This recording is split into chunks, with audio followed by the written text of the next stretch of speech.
more important is the provision of section 134, subsection 2B of the Constitution.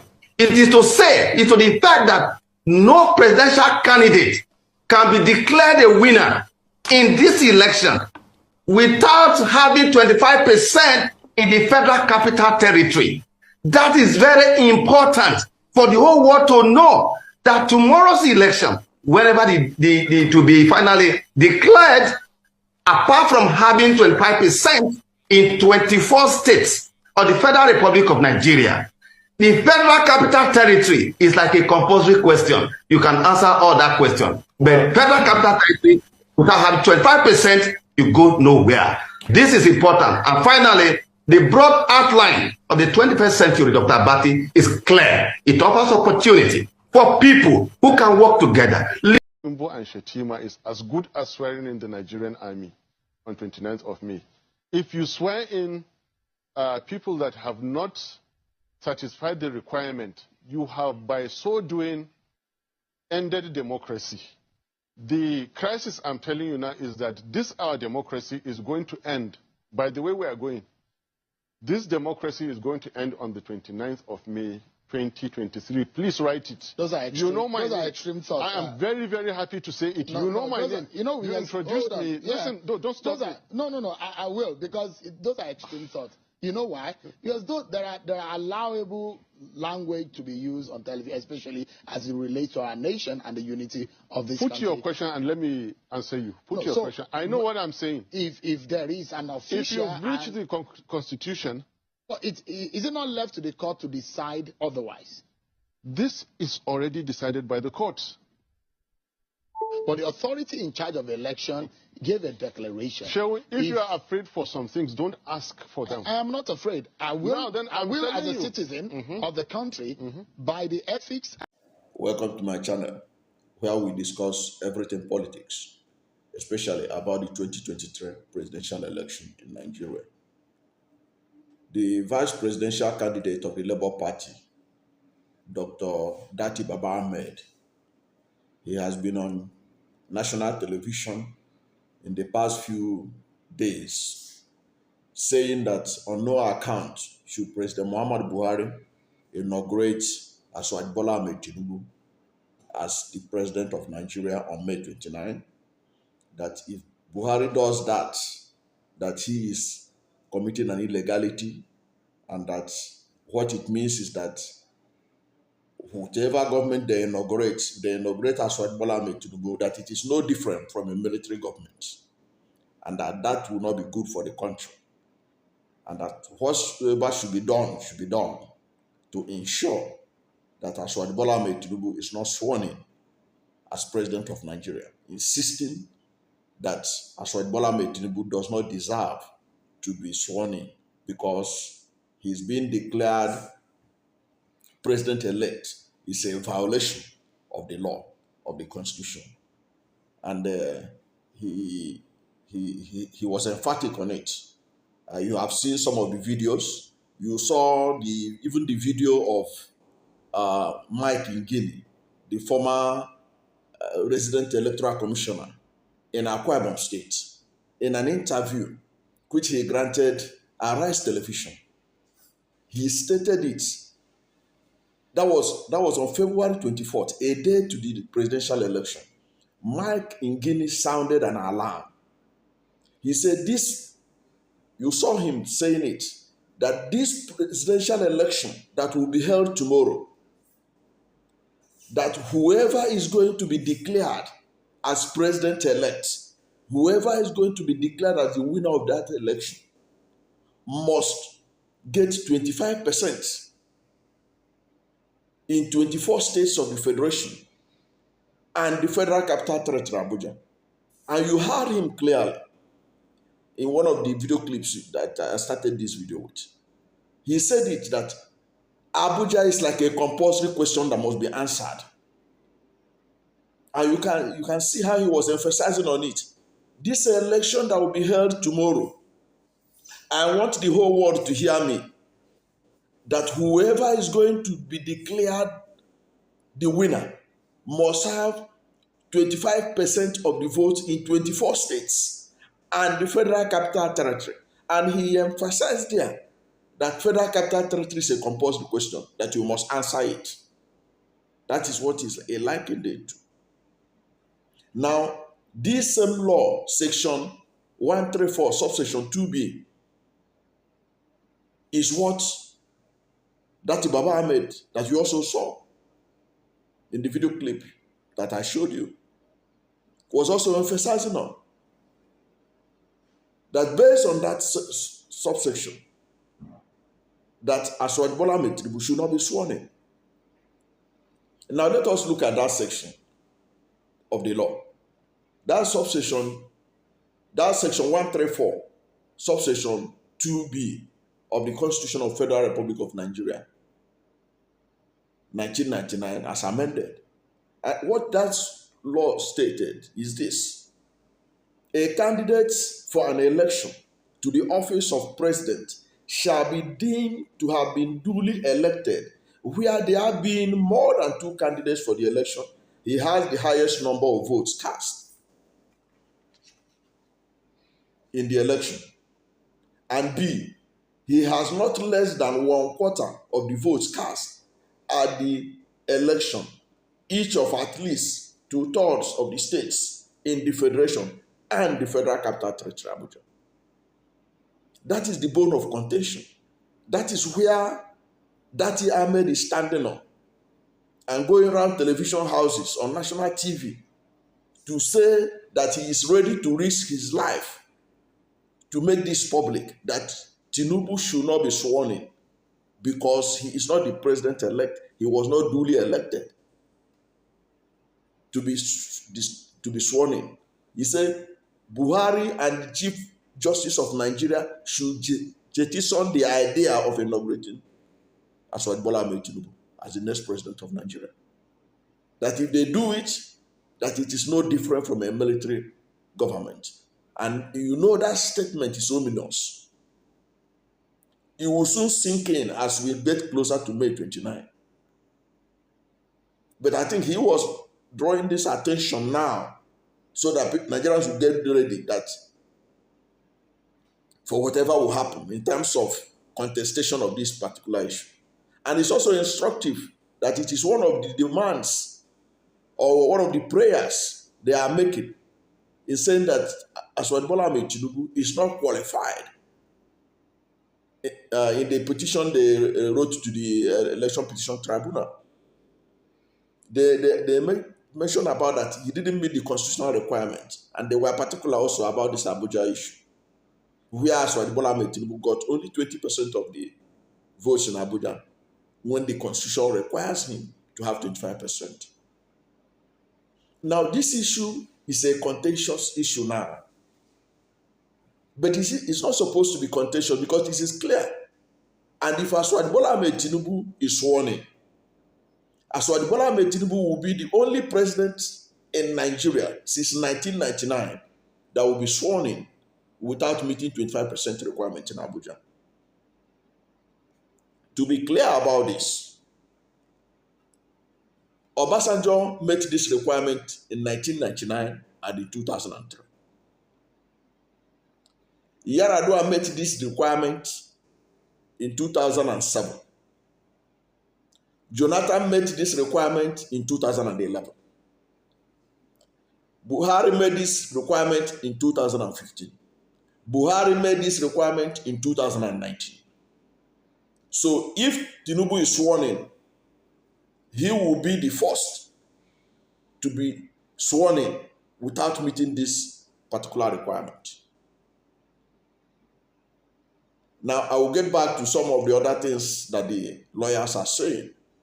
But before I do that, if you are new to my channel, you have not yet subscribed to my channel, subscribe to my channel. Hit the subscription button, hit the notification bell. When you subscribe to my channel and hit the notification bell, anytime I have a new video, you'll be among the first to know. God bless you. Now, what are the lawyers saying? Former Attorney General of the Federation, Michael Anduaka, said that this issue has been settled in 2008 in in Yaradua versus Buhari, where the Supreme Court, in its wisdom, ruled that Abuja is conjunctive. That's when they say that you meet 24%, 25, you have 25% in all the states, in 24 states of the Federation, and Abuja. That and is conjunctive. It means that it is compulsory that you have to meet the requirement of Abuja. That's what Anduaka said on Arise Television. You can go and watch the video. That is what the laws say. So therefore, it's supposed to be a settled matter that you have to get the Abuja. But Anduaka himself, in course of the whole thing, he's tried to be smart by half by saying that the Supreme Court may decide to change his mind now because it was done about 16 years ago. Then what happens to the law of precedent? When the Supreme Court has set a precedent, does he have to go back to his vomit? So that is another question, another issue to discuss. But from what Datti Baba-Ahmed is saying, he's saying that this section 134 is clear and unambiguous, that for you to be sworn in as President of Federal Republic of Nigeria, you must get 25% in Abuja. Of course, there are already a lot of debates on what constitutes Abuja. People like Femi Falana, SAN, say that Abuja is like every other state. It's treated like one of the states. But if Abuja is treated like one of the states, it's not exactly like this one of the states. It's not exactly a state. Because if you say something is like, it's just like a man who brought home a homeless child to his house and said, I have adopted this child. So he gathered his children together and said, I want you all to be treating this child I brought today as one of my biological children in this house. It doesn't mean that that child is his biological child. That's a fact that's a fact. But he has said it, treat him as if he's one of my children, my blood children. But he is not. Because you can't say that Abuja is like other states when they don't have governor, they don't have state house of assembly members. And meanwhile, President Buhari is the one in charge of Abuja, or the president of the country is the one in charge of Abuja, and hands Abuja over to the minister who superintend over the city on his behalf. So you cannot say that it is the situation. So that is a very delicate issue. But why it's delicate issue is that you can see the mood of Dr. Datti Ahmed. He was emphatic in saying, look, we don't need to go for further interpretation over this matter, section 134, subsection 2b. That is a settled matter. It was written in simple English that everybody should understand. But even if you go beyond Datti Ahmed and look at what Anduaka is saying, that the Supreme Court has already handled this matter in Yaradua versus Buhari in 2008. So it should be assumed that it's a settled matter. And the INEC chairman, Mahmoud Yakubu, ought to have known this fact.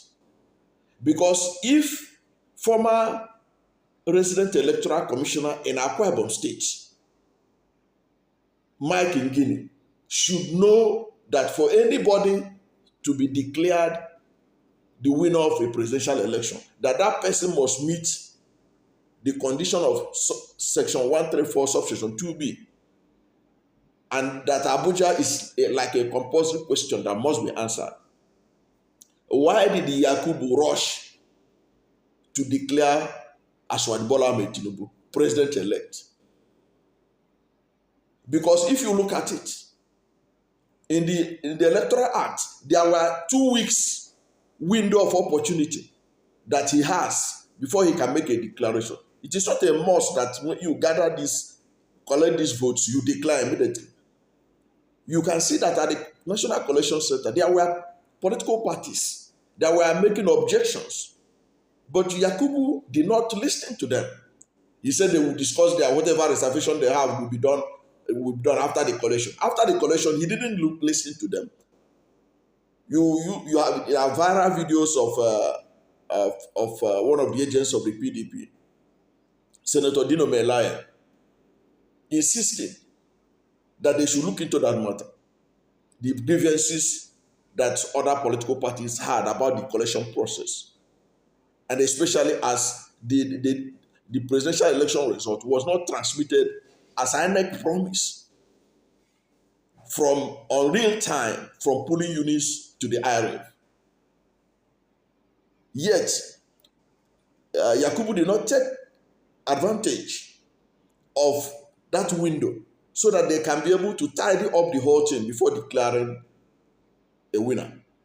You can see even the governorship election you have seen, many of them, they didn't declare them immediately. There are some the governorship election that it took about 3 days to declare.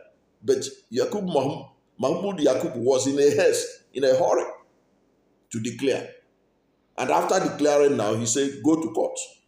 Now the chicken has come home to roast. Because Datti Ahmed is insisting. Of course, they may listen or they may not listen to him. But what he's saying has sent an ominous cloud over Nigeria. Because for him to say that if Asiwaju Bola-Ahmed Tinubu is sworn in or is inaugurated on May 29, that it is no different from a military coup or from a military administration. That is something that should worry Nigerians. And that issue needs to be addressed. Of course, Buhari is the president and commander-in-chief. The CJN is there. They may decide to go ahead.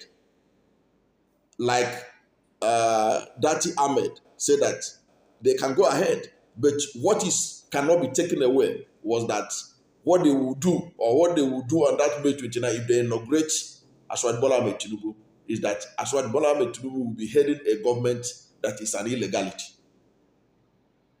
And if you look at it, I have given you the historical antecedents of all the presidents of Nigeria since 1999. All of them met that Abuja requirement. Of course, the Abuja issue is now subject of debate in so many places. Because if you go to the social media, it has become subject of discussion too, on Twitter, everywhere. Especially when Peterobi's petition was submitted to the Election Petition Tribunal, and they started dissecting some of the prayers, and they got to the issue of Abuja, this section 134, subsection 2B, that Asiwaju Bola-Ahmed Tinubu did not meet the requirement. Interestingly, in this particular election, only peterobi of the Labour Party was able to cross what you can call the Rubicon when it comes to Abuja by scoring over 61% of the vote cast in Abuja. Atiku Abubakar himself got 16%. Atiku Abubakar is the presidential candidate of the People's Democratic Party. Rabiu Kwankwaso of the NNPP scored 1% in Abuja. Now, what is the way out? To be frank with you, I don't know the way out. But what I believe is this.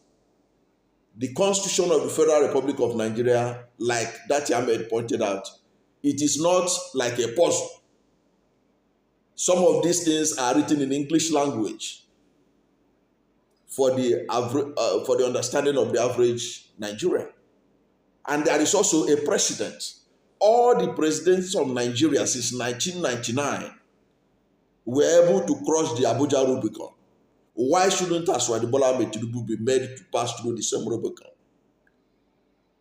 If he has not made the requirement, then why should he be sworn in? That is what Datti Ahmed is saying.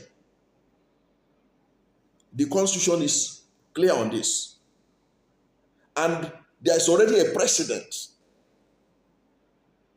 Michael Anduaka, former Attorney General of the Federation and Minister of Justice, under Yar'Adua administration has come out to cite the legal precedent when he said that the Supreme Court has settled this matter in 2008 in Yar'Adua versus Buhari. So Buhari himself must know about this law that exists because he has been in court over this matter. So whoever worked for Asiwaju Bola Tinubu to be president, perhaps they neglected Abuja, and now the chicken has come home to roost.